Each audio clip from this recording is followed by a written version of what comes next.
राधे राधे आप सभी को। मैं प्रीति जायसवाल बायो साइंस की शिक्षिका स्वागत करती हूँ आप सभी का मेरे चैनल। पिछले वीडियो में हम सेल डिवीज़न के बारे में पढ़ चुके हैं, उसका लिंक मैं नीचे डिस्क्रिप्शन बॉक्स में दे दूंगी। अगर आपने अब तक नहीं पढ़ा है तो आप पढ़ सकते हैं। आज हम सेल साइकिल के बारे में पढ़ने वाले हैं। सेल साइकिल अर्थात कोशिका चक्र। कोशिका चक्र है क्या? जब एक कोशिका से दूसरी कोशिका बनती है तो वो तुरंत नहीं बन जाती है, उसमें बहुत सारे सीक्वेंस ऑफ इवेंट होते हैं जो एक के बाद होते हैं, उसके बाद एक कोशिका बनती है। मीन्स एक मात्र कोशिका से पुत्री कोशिका का निर्माण होता है।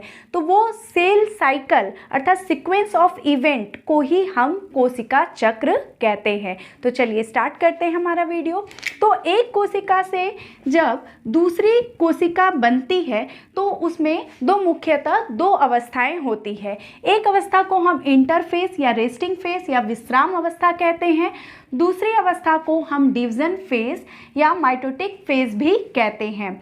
तो आज हम इंटरफेस या विश्राम अवस्था है क्या उसके बारे में जानेंगे। इंटरफेस वो अवस्था है जिसमें कोशिका अपने आप को सेल डिवीजन होने के लिए तैयार करती है। जैसे हम एग्ज़ाम की तैयारी के पहले, एग्ज़ाम देने के पहले हम एग्ज़ाम की तैयारी करते हैं, उसी तरह इंटरफेस भी अपने आप को इस अवस्था में सेल अपने आप को तैयार करती है। जैसे हम कह सकते हैं एक विभाजन होने के बाद दूसरा विभाजन जब स्टार्ट होगा तो उसके बीच के जो गैप पीरियड है उसे हम इंटरफेस कहते हैं। तो इस फेज में मुख्यतः तीन अवस्थाएं होती है। जीवन फेज, फर्स्ट गैप पीरियड, दूसरे को हम एस से यहाँ संबोधित करें अर्थात सिंथेसिस पीरियड, तीसरा है सेकेंड गैप पीरियड जिसे हम G2 से यहाँ पर चिन्हित किए हैं। तो फर्स्ट गैप पीरियड में होता क्या है इसके बारे में हम जानेंगे। इस अवस्था में फर्स्ट गैप पीरियड में होता है क्या, इसमें एक कोशिका के अंदर RNA और प्रोटीन का निर्माण होता है और एनर्जी मॉलिक्यूल्स अर्थात ATP का निर्माण होता है। उसके साथ साथ कोशिका द्रव का आयतन बढ़ता है। ये सारा हुआ जीवन फेज में।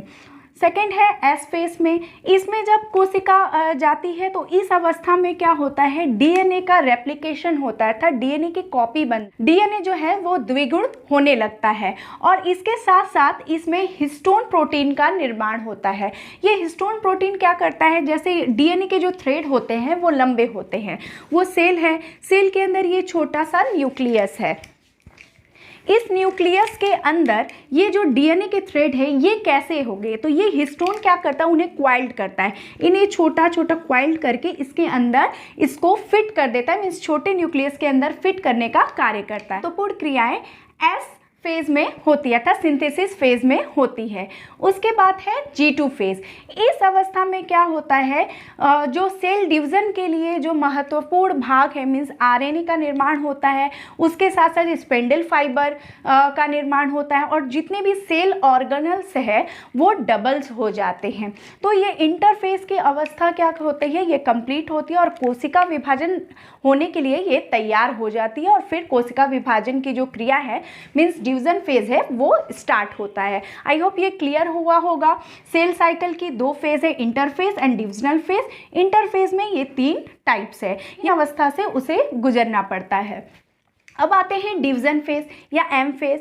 डिवीजन फेज में अब ये टाइप के ऊपर डिवीजन करता है कि जो डिवीजन है वो माइटोटिक सेल डिवीजन होगा या मियोसिस सेल डिवीजन होगा। ये सेल के ऊपर ये सेल के ऊपर डिपेंड करता है। अगर हमारे दैहिक कोशिका में होगी कोशिका विभाजन तो वो माइटोसिस सेल डिवीजन होगी अगर बॉडी सेल्स में हुआ तो, और अगर ये गैमीट्स में हुआ, जनन अंग में हुआ तो ये कोशिका विभाजन क्या होगी, वहाँ मियोसिस सेल डिवीजन होगा। इसके बारे में मैं पिछले वीडियो में बता चुकी हूँ, आप वहाँ जाकर देख सकते हैं। तो ये हुआ माइटोसिस सेल डिवीजन और है मियोसिस सेल डिवीजन। तो ये टाइप्स के अकॉर्डिंग ये चूज़ कर लेगी कि ये माइटोसिस हुआ या मियोसिस हुआ। हम सपोज करते हैं इसमें माइटोसिस सेल डिवीजन हुआ, जिसके बारे में हम डिस्क्रिप्शन में बताएंगे। अगर ये माइटोसिस सेल डिवीज़न होता है तो मैंने पिछले वीडियो में बताया है कि जो भी सेल डिवीज़न होगा अर्थात कोशिका जो होती है उसके अंदर केंद्रक और ये हुआ जीव दर, एक निश्चित अनुपात में रहती है। तो पहले इनका विभाजन क्यों होगा, ये केंद्रक पहले विभाजन होगा, उसके बाद जीव दर भी विभाजन होगा, तब जाके ये डॉटर सेल्स बनती है। तो ये केंद्रक विभाजन होगा जिसे हम कैरियोकाइनेसिस, और जीव दर को साइटोकाइनेसिस कहते हैं। ये मैं पिछले वीडियो में बता चुकी, तो इसका लॉन्ग में नहीं बताऊंगी, राइट प्रोसेस में जाती हूँ। तो ये जो केंद्रक विभाजन होगा माइटोसिस सेल डिवीजन का, ये 4 चरणों में पूरा होता है। इसे हम सीक्वेंस वाइज याद रखेंगे, इसलिए मैंने याद रखा है पीमैट या पीएमएट, ऐसे आप याद कीजिए।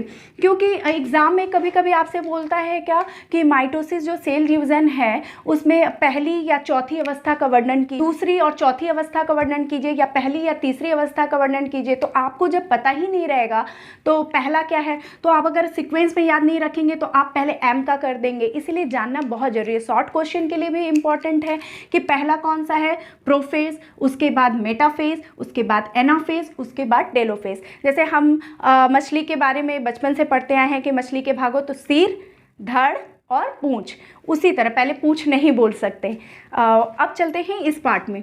तो प्रोफेज के बारे में हम स्टार्ट करेंगे। तो मैंने यहाँ डायग्राम सिर्फ प्रोफेज का बनाया है। ये है अर्ली प्रोफेज, ये मिड और ये लेट प्रोफेज। तो प्रोफेज के बारे में पहले हम जानेंगे। पहले कुछ टर्म्स में बता दूं ताकि आपको क्लियर हो जाए। बच्चों में कुछ टर्म्स क्लियर नहीं होने की वजह से भी असुविधा होता है। तो यहाँ मैं बताती हूँ। जैसे ये अगर हम पॉइंट बोले तो ये है सेंट्रीओल, ये है सेंट्रीओल। इसके ऊपर एक लेयर अगर आ जाता है पतला सा झिल्ली, इसको हम तब बोलते हैं ये पूरे भाग को आस्ट्रल रे। और ऐसे ऐसे अगर आ जाता है इस तरह का तो आस्ट्रल रे, और फिर वहाँ से ऐसे से फाइबर जैसा निकलेगा तो इसको बोलेंगे स्पाइंडल फाइबर या तुर्क तंतु। अब हम जानते हैं इस मीन्स वर्ड को क्लियर करना जरूरी था क्योंकि ये बार बार सेल डिवीजन में आएगा। तो प्रोफेज में, अर्ली प्रोफेज में क्या था, मतलब इंटरफेज की अवस्था, और डिवीजन फेज की जो अवस्था है उसके बारे में हम जान रहे हैं। तो इंटरफेज जैसे ही खत्म हुआ, डिवीजन फेज को स्टार्ट करने के पहले अर्ली प्रोफेज में क्या होता है, यहाँ पे देखिए क्रोमाटीन का जाल बिछा हुआ है। यहाँ पे क्या है, क्रोमाटीन का जाल बिछा हुआ है। इसमें क्रोमोसोम स्पष्ट रूप से हमें दिखाई नहीं पड़ रहे हैं, और केंद्रक दिखाई दे रहा है, केंद्रिका झिल्ली दिखाई दे रही है, लेकिन हमें क्रोमोसोम स्पष्ट रूप से दिखाई नहीं पड़ रहे हैं। धीरे धीरे क्या होगा, ये जो केंद्रिका झिल्ली है ये धीरे धीरे अदृश्य होने लगती है, और ये जो क्रोमोसोम है ये स्पष्ट रूप से दिखाई पड़ने लगते हैं। और यहाँ पे आप देखिए ये जो केंद्रक है ये 2 भागों में टूटकर, ये मान लीजिए एक ध्रुव है, ये दूसरे ध्रुव है, ये अपने अलग अलग ध्रुव की ओर बढ़ने लगते हैं। नेक्स्ट स्टेज में जो लेट प्रोफेज है उसमें ये क्लियर हो जाएगा, क्रोमोसोम स्पष्ट रूप से दिखाई पड़ रहे हैं, अर्थात ये जो हमें दिखाई दे रहा है ये केंद्रक जो झिल्ली है वो नहीं, अर्थात ये किसके अंदर में है, ये क्रोमोसोम कोशिका द्रव के अंदर ये पाया जा रहा है क्रोमोसोम। और आप देख रहे हैं दोनों ध्रुव पे स्पाइंडल सेंट्रियोल है, दोनों ध्रुव पे पहुंच चुके हैं, आस्ट्रल रे पहुंच चुके हैं, ये दोनों ध्रुवों पर सटे हुए हैं। तो ये प्रोफेज 1 से लेके प्रोफेज लेट प्रोफेज तक ये है, ताकि आपको कॉन्सेप्ट क्लियर हो। फिर से मैं बता दूं, अगर प्रोफेज के बारे में लिखने के लिए आया तो अब ये डायग्राम बनाएंगे और लिखेंगे इसमें क्या, प्रोफेज 1 में कि इसमें क्रोमाटिन का जाल बिछा हुआ रहता है, इसमें क्रोमोसोम स्पष्ट रूप से दिखाई नहीं पड़ता है, केंद्रिका झिल्ली स्पष्ट रूप से दिखाई पड़ती है। दूसरे बार में हम लिखेंगे क्या कि धीरे धीरे इसमें कोशिका जो केंद्रक झिल्ली है वो धीरे धीरे अदृश्य होने लगती है, क्रोमोसोम स्पष्ट रूप से दिखाई पड़ने लगते हैं, सेंट्रोमियर स्पष्ट रूप से दिखाई पड़ते हैं, और कुछ समय के बाद ये जो केंद्रिका झिल्ली अदृश्य हो जाती है और क्रोमोसोम जीव द्रव के अंदर पाए जाते हैं, और दोनों ध्रुवों पर सेंट्रियोल जो है वो पाए जाते हैं। कुछ लोग का मानना है, कुछ वैज्ञानिक ने कहते हैं कि ये जो सेंट्रियोल है ये लेट प्रोफेज में भी पाया जाता है या मेटाफेज में ये पाया जाता है। तो ये हुआ प्रोफेज। अब हम मेटाफेज के ऊपर बढ़ते हैं।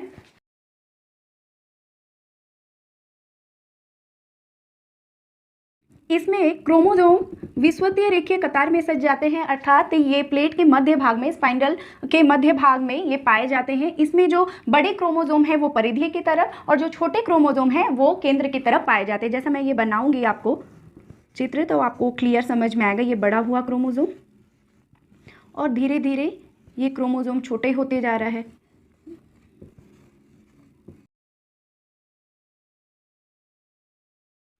ये दिखा आपको, ठीक है। तो ये इसलिए विषुवतीय रेखा कहा जाता है क्योंकि ये मध्य भाग में पाया जाता है और इसमें इसके दोनों सिरे पर आस्ट्रल रे,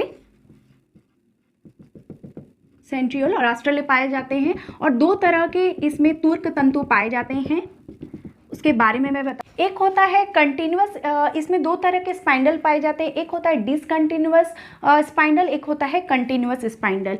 ये जो एक सेंट्रियोल से लेकर ये परिधि की तरफ जो इससे मिले हुए हैं, ये इसे हम जो एक छोर से दोनों के एक छोर से और यहाँ दूसरे छोर से इसे पकड़े हुए हैं, इसे हम डिसकंटिन्यूअस स्पाइंडल फाइबर कहेंगे। और जो ये मीड से आएंगे, ये मिडिल से जो पोर्शन आएंगे, ये मिडिल से जो आएंगे, इसे हम कंटिन्यूअस स्पाइंडल फाइबर कहेंगे अर्थात तर्क तंतु कहेंगे और इसे डिसकंटिन्यूअस तर्क तंतु कहेंगे। ये बहुत ही इंपॉर्टेंट है और कभी कभी क्वेश्चन आता है कि मॉर्फोलॉजी के लिए अगर बेस्ट स्टेज है वो मेटाफेज को माना गया है मॉर्फोलॉजी अध्ययन के लिए। तो फिर से इसके बारे में बता दूं, इसमें क्या होता है, इसमें क्रोमोसोम स्पष्ट रूप से दिखाई देते हैं, इसमें सेंट्रोमियर स्पष्ट रूप से दिखाई पड़ते हैं और इसमें सेंट्रोमियर जो है वो विषुवतीय रेखीय कतार में सज जाते हैं अर्थात मध्य प्लेट में सज जाते हैं और बड़े क्रोमोसोम परिधि की तरफ और जो छोटे क्रोमोसोम हैं वो केंद्र की तरफ पाए जाते हैं। इसमें दो तरह के स्पाइंडल फाइबर अर्थात तर्क तंतु पाए जाते हैं, एक डिसकंटिन्यूअस और एक कंटिन्यूअस। जो डिसकंटिन्यूअस है वो बाहर की तरफ अर्थात परिधि की तरफ जो क्रोमोसोम है उसे जोड़े हुए हैं और जो कंटिन्यूअस स्पाइंडल तंतु है वो मध्य से इसे जोड़े हुए हैं। और मैं एक पॉइंट भूल गई थी प्रोफेज में, वो मैं बता दूं। प्रोफेज में क्रॉसिंग ओवर होता है अर्थात वो क्रॉसिंग ओवर के लिए पूछते हैं कभी शॉर्ट क्वेश्चन कि क्रॉसिंग ओवर किस में किस फेज में होता है, वो प्रोफेज में होता है। वो क्यों इंपॉर्टेंट है, जैसे मान लीजिए कि प्रोफेज जब सेल डिवीज़न हुआ तो उसमें जब मदर के सेल से जब डॉटर सेल्स में एक क्रोमोसोम गया तो क्रॉसिंग ओवर में क्या होगा, अगर माँ का मान लीजिए कि हेयर जो है वो ब्लैक है, ठीक है, तो बच्चे का जो हेयर भी होगा वो ब्लैक होगा। या मान लीजिए माँ की जो आँखें हैं वो नीली है तो बच्चे की आँख भी जो होगी वो जो क्रॉसिंग ओवर होगा तो उसके कारण वो जो जीन या क्रोमोसोम जाएगा बच्चों के अंदर तो उसमें क्या होगा, उसकी भी आँखें क्या होगी, नीली होगी। तो ये प्रोफेज के कारण ही ये क्रॉसिंग ओवर होती है और इस तरह के जीन बच्चों के अंदर जाते हैं। ये मेटाफेज आई होप क्लियर हुआ। अब हम आते हैं एनाफेज में। इसमें क्या होता है, एक पुलिंग और पुशिंग बोल के एक क्रोमोसोमल मूवमेंट होता है। ये मैं दो तरीके से बना रही हूँ तब आपको समझ में आएगा।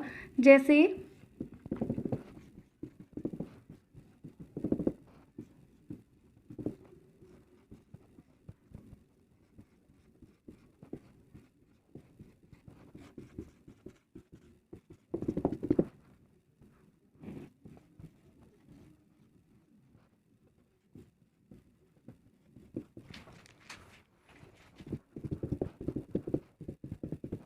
माइटोसिस सेल में आपने देखा था कि जो बड़े क्रोमोसोम हैं वो परिधि की ओर थे। माइटोसिस सेल डिवीजन में देखा था आपने, ये जो क्रोमोसोम थे ये कुछ ऐसे थे।